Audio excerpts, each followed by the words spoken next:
Hello everyone. So now we are going to start the topic middle quarter and middle third rules. Basically, this topic is all about the actual loading concept on a particular column. It means कि column पे अगर कोई भी compression load लग रहा है तो वो मैक्सिमम एफिशिएंसी कब देगा, जब वो लोड उसके किस पॉइंट से जाना चाहिए. इसके इंट्रोडक्शन में हम देखेंगे as cast iron and concrete are not strong in tension, considerable problems may arise when they are subjected to eccentric load. So basically होता क्या है, जब हम जैसा कि हमने प्रीवियस लेक्चर में पढ़ा कि जो हमारा eccentric लोड है उसके रिगार्डिंग हम मैक्सिमम और मिनिमम रैंकाइन फॉर्मूले से स्ट्रेसेस निकाल लेते थे. बट जब भी eccentric लोड पड़ेगा तो होगा क्या, क्योंकि बीम हमारा कॉलम जो है हमारा कंक्रीट और स्टील का वो टेंशन में कमजोर होता है. ठीक, तो उसके रिगार्डिंग जब भी उस पर इसेंट्रिक लोड आएगा तो ये प्रॉब्लम अराइज होगी कि हाँ इसको सेफ कैसे प्रपोज किया जाए. So it will be convenient provided that the load is applied within certain defined areas, no tension will be produced whatever the magnitude of the applied compressive load. मतलब ये है कि beam के column के cross section में एक कोई certain area होगा, अगर मैक्सिमम लोड वहां पे प्रोवाइड किया जाए तो आपका जो इसेंट्रिक लोड का फिनोमेना है वो कहीं ना कहीं डिसॉल्व होगा. इसके अलावा जो उस कॉलम में फेलियर के चांसेस कम से कम रहेंगे. As in the load is applied within the certain defined areas, no tension will be produced whatever the magnitude of the applied compressive load. Compressive load के लिए तो वो सेफ होगा, लेकिन टेंशन फिर जनरेट नहीं होगा अगर एक सर्टेन रीजन में आप एक्चुअल लोड परफॉर्म कर रहे हैं उस पर्टिकुलर कॉलम पे. So basically middle quarter and middle third rules are all about the actual location or the actual region of that particular applied load.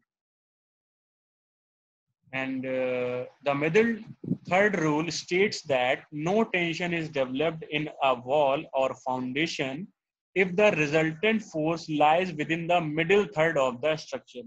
इसका कहने का मतलब ये है कि आपका कोई भी लोड या टेंशन प्रोवाइड नहीं होगा किसी भी एक कॉलम में, ठीक है, या फाउंडेशन में या वॉल में, अगर उस ओवरऑल लोड का रिजल्टेंट कहां से जाए, मिडिल थर्ड से जाए स्ट्रक्चर के. ठीक है.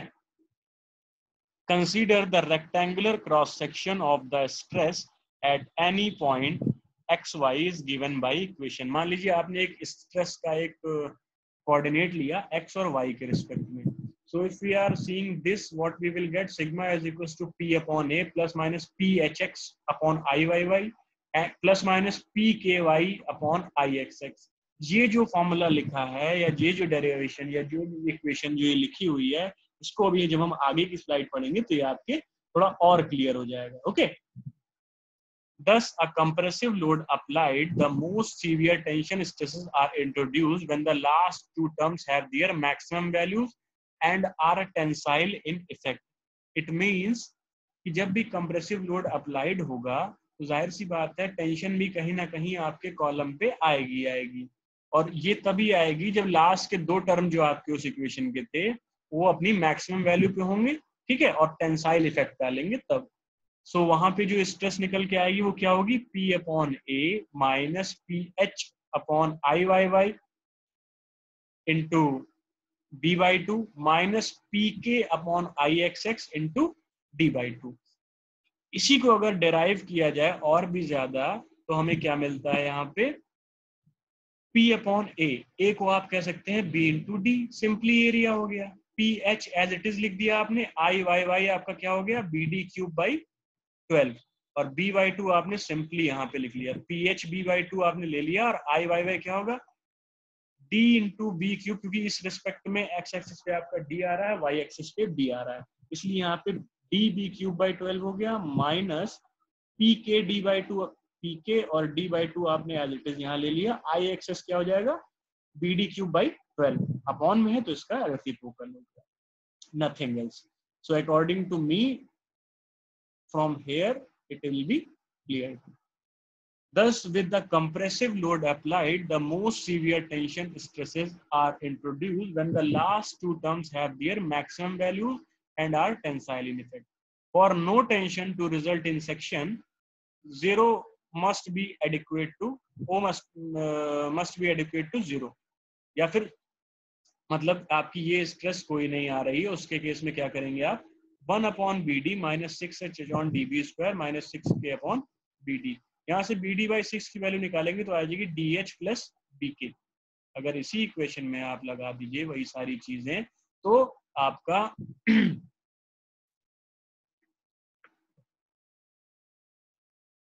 जैसे यहाँ से D से D कैंसिल हो जाएगा तो यहाँ पे सिंपली आ जाएगा PK इंटू 6/BD². ठीक है, और P आपने ऑलरेडी ले लिया है कि वो 0 हो जाएगा, तो आपने क्या आ गया 6K/BD² as it is in तीनों टर्म में भी हुआ है.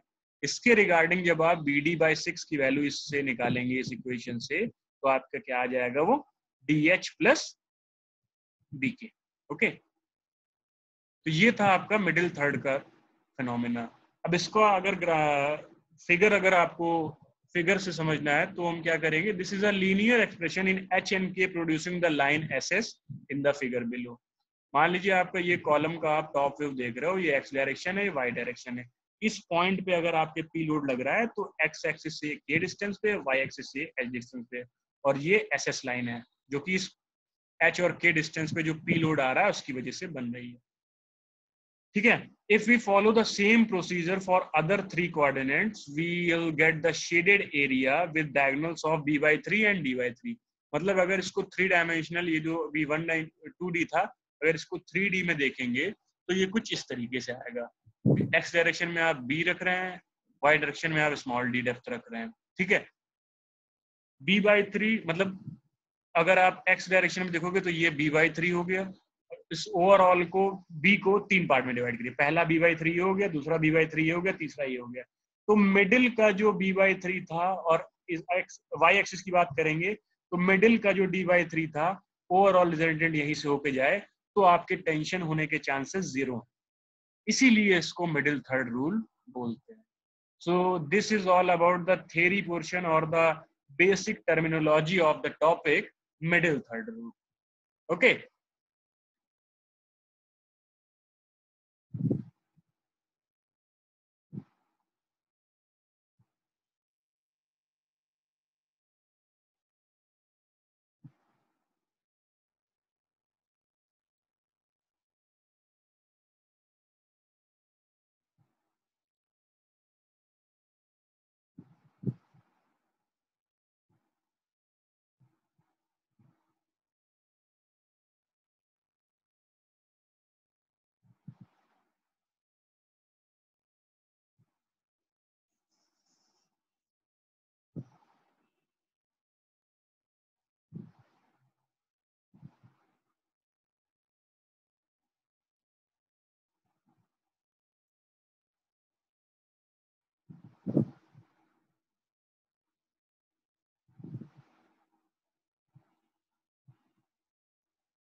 So now we are talking about the middle quarter rule for the circular column.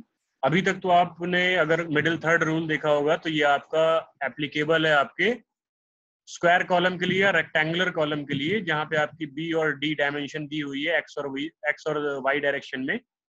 उससे आपका b/3 सेंटर पोर्शन और d/3 वाई डायरेक्शन में सेंटर पोर्शन जो ये होगा, यहीं पे जो आपका एक्चुअल एरिया होगा और यहाँ पे मैक्सिमम लोड आता है तो आपके जो टेंशन का फिनोमेना है वो मोस्टली रिमूव हो सकता है.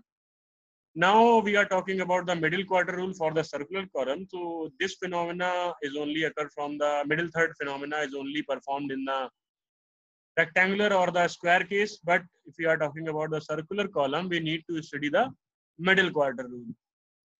whatever the position of applicant of P, an axis of symmetry will pass through this position, so that the problem reduces to one of the eccentricity about a single axis of symmetry. So basically this is the basic of the middle quarter. अगर हम इसको भी figure के तौर पे समझेंगे तो हमें और भी ज्यादा समझ में आएगा. Like the zero tensile stress in the presence of an eccentric compressive load. Hence, P upon A is equals to P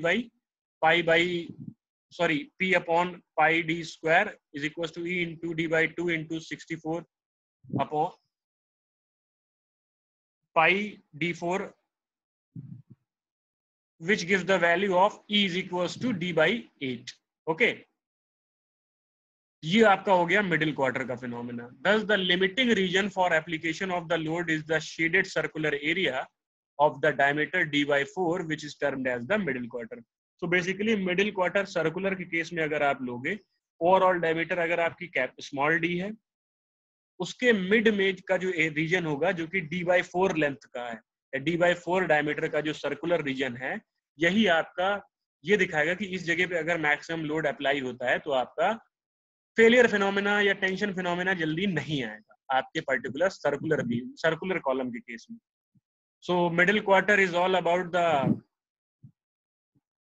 mid में डायमीटर के क्वार्टर, मतलब बाई 4 डिस्टेंस पे जितना भी ये यहाँ पे लगेगा, ये मिडिल क्वार्टर हुआ ना इसका. तो यहाँ पे अगर लोड लग रहा है तो आपका बाकी सारे जो अननेसेसरी फिनोमेनाज हैं वो सारे रिमूव हो जाएंगे. सिमिलरली ये भी आपका मिडिल थर्ड रूल की तरह ही है, उसमें कोई बहुत बड़ा चीज समझने वाली नहीं है, सिंपली बस आपको ये चीज देखनी है. आगे जब हम इसका न्यूमेरिकल करेंगे तो चीजें और भी क्लियर हो जाएंगी. ओके. उसके बाद हमारा जो थर्ड मॉड्यूल का जो सेकंड पोर्शन आता है, which is all about the shear centre.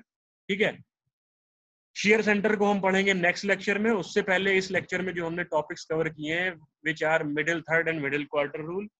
तो बेसिकली मिडिल थर्ड में तो आपका ये फिगर मोस्ट इंपॉर्टेंट है कि इस फिगर से आपको पूरी टर्मिनोलॉजी पता चल जाएगी कि कहाँ पे कौन सा जो आपका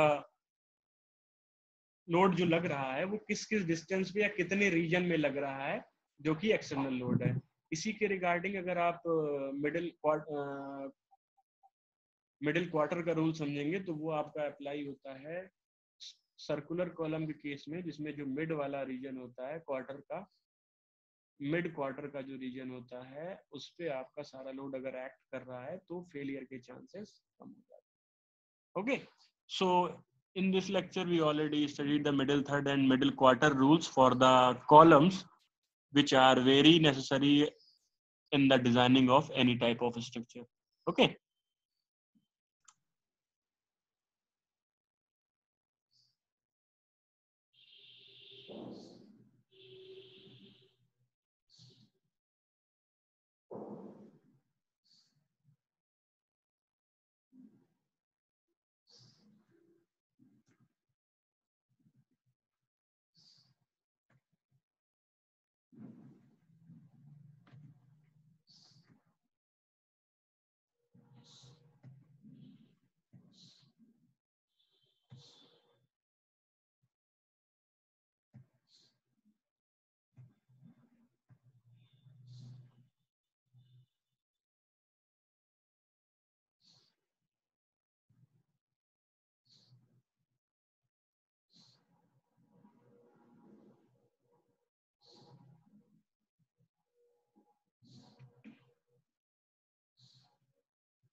So now we are moving forward towards our next topic, which is all about the shear center. Need to find the location of the shear center. कि shear center होता क्या और उसको हम find कैसे करेंगे? In unsymmetrical section, if the external applied force acts through the centroid of the section, then in addition to bending, twisting is also produced. मतलब ये कहा गया है कि आपके मान लीजिए जो unsymmetrical सेक्शन होते हैं, जो सिमेट्री नहीं बना पाते हैं, उसमें जब एक्सटर्नल लोड लगता है तो बेंडिंग भी होती है. ठीक है. और एडिशनल में ये बेंडिंग और ट्विस्टिंग जो होगी वो परफॉर्म होती है. To avoid twisting and cause only bending, it is necessary for the forces to act through the particular point which may not coincide with the centroid. मतलब कि ये कि आपका लोड जो आप एक्सटर्नल लोड लगा रहे हैं उसकी वजह से बेंडिंग होगी. अब बेंडिंग के साथ साथ ट्विस्टिंग भी होगी। इस ट्विस्टिंग को आपको रिमूव करना है, और ट्विस्टिंग को रिमूव करने के लिए आप क्या करेंगे, ऐसे लोड जो है लग रहा है उस पर, वो ऐसे एक्ट करना चाहिए through out the particular point which may not coincide with the centroid. The position of this point is function only of the geometry of the beam section, and it is termed as the shear center or center of twist or flexural center. तो ये आपका overall shear center का basic definition हो गया। Okay,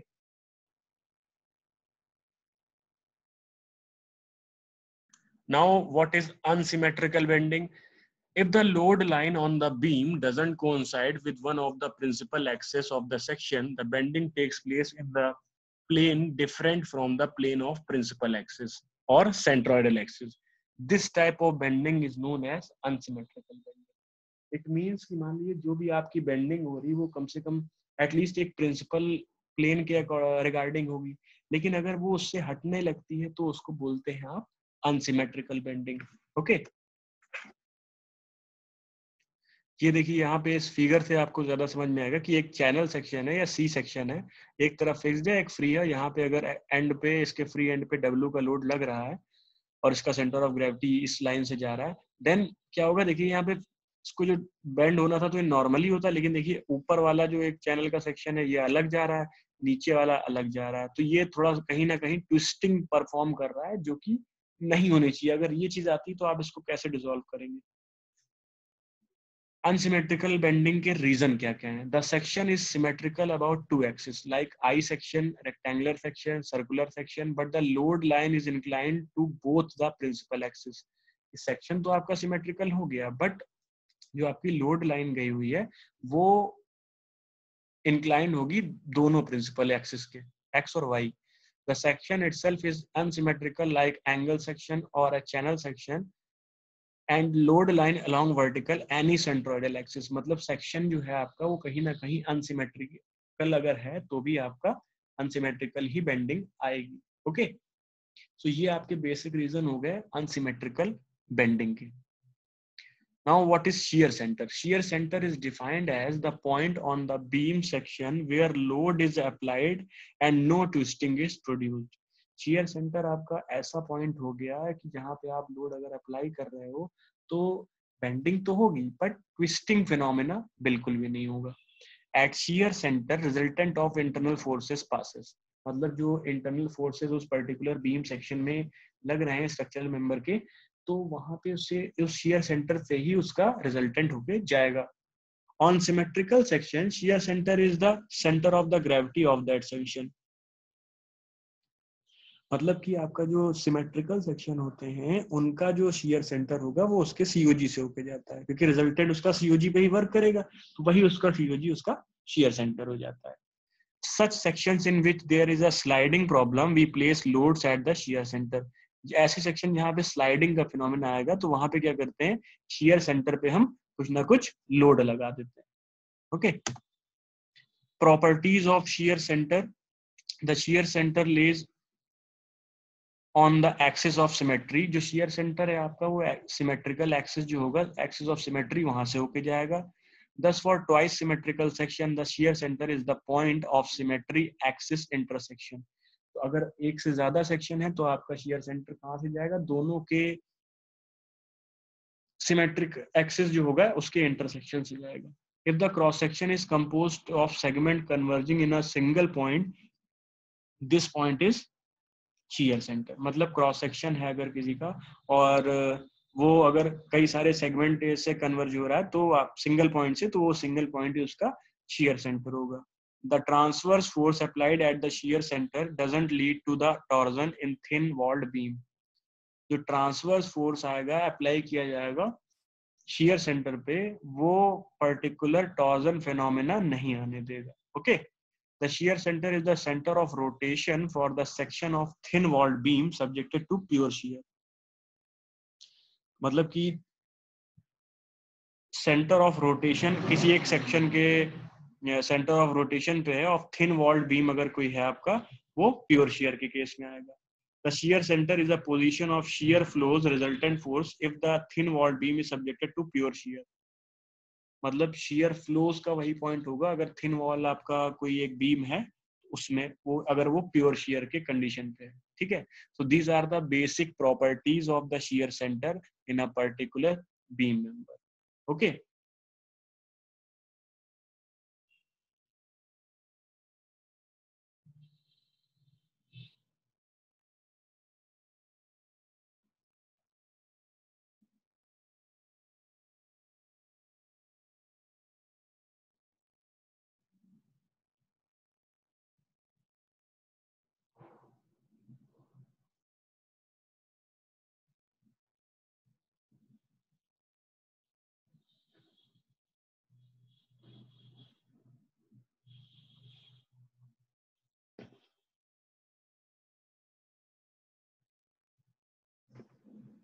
now share centre का determination के लिए यहाँ पे एक चैनल सेक्शन दिया है, इसको हम नेक्स्ट लेक्चर में कवर करेंगे.